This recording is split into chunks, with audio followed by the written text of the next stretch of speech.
পোলাও তো আমরা সবাই রান্না করি, তবে সবারটা কিন্তু ঝরঝরে হয় না, বা আমরা সবাই কিন্তু পানির পরিমাণটা বুঝতে পারি না। তো আজকে আমি সাদা পোলাও রান্না করছি আর আপনাদের সাথেও শেয়ার করছি। আজকে আমি 2 পট পরিমাণ চাল দিয়ে পোলাও রান্না করব।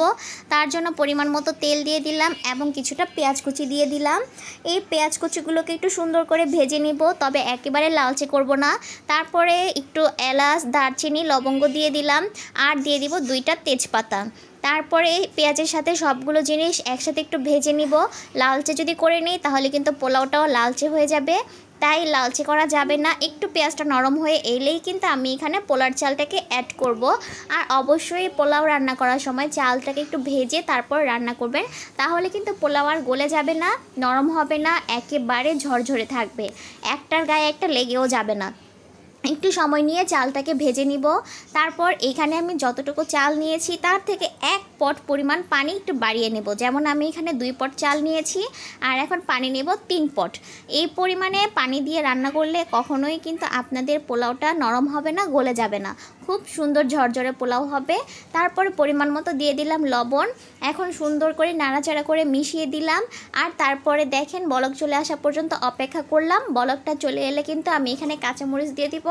যে যেরকম ঝাল খেতে পছন্দ করেন সেই অনুযায়ী কাঁচামরিচটা দিবেন। কাঁচামরিচটা দেওয়ার পর একটু কিছুক্ষণ অপেক্ষা করবেন যাতে পানিটা আর একটু শুকিয়ে আসে। যখন একেবারে একটা মাখো মাখো পানি আসবে তখন কিন্তু চুলার আঁচটা একেবারেই লো করে দিতে হবে। যারা গ্যাসে রান্না করবেন তারা একেবারে লো করে দিবেন, যারা নাকি কারেন্টে রান্না করবেন তারা কারেন্টে একেবারে লো যে পয়েন্টটা আছে সেটাকে করে দিবেন। তারপরে কিন্তু আমি ঢাকা দিয়ে দিলাম আর ঢাকনা উঠিয়ে দেখেন পোলাওটা একেবারে ঝরঝরা হয়ে গেছে। আর কিন্তু এই যে আমি প্রথমে একটা উল্টান দিয়ে দিলাম আর এভাবেই কিন্তু আমার পোলাওটা পুরোপুরি সেদ্ধ হয়ে গেছে চালটা। আমি কিন্তু একটা হাতের সাহায্যে টিপে দেখাবো যে আমার পোলাওটা কিন্তু একেবারেই সেদ্ধ হয়ে গেছে। আর এখন কিছুই করা লাগবে না, এই তো আরেকটা উল্টান দিয়ে আমি এখন এর ওপর দিয়ে কিছুটা পেঁয়াজ ভাজা দিয়ে দিব এবং ঢাকনা দিয়ে ঢেকে দিব, যাতে পেঁয়াজ ভাজার যে একটা স্মেল সেটা যেন পোলাওয়ের গায়ে লেগে যায়।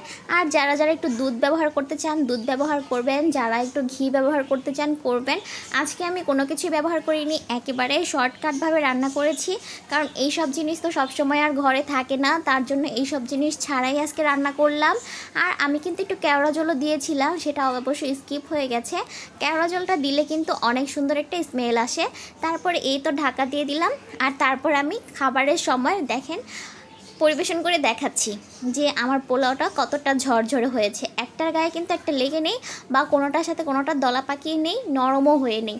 তো আপনারা যদি এই ট্রিক্সটা ফলো করে পোলাও রান্না করেন তাহলে নতুন যারা আছেন তাদের তো কখনোই পোলাও রান্নাতে ব্যর্থতা হবে না।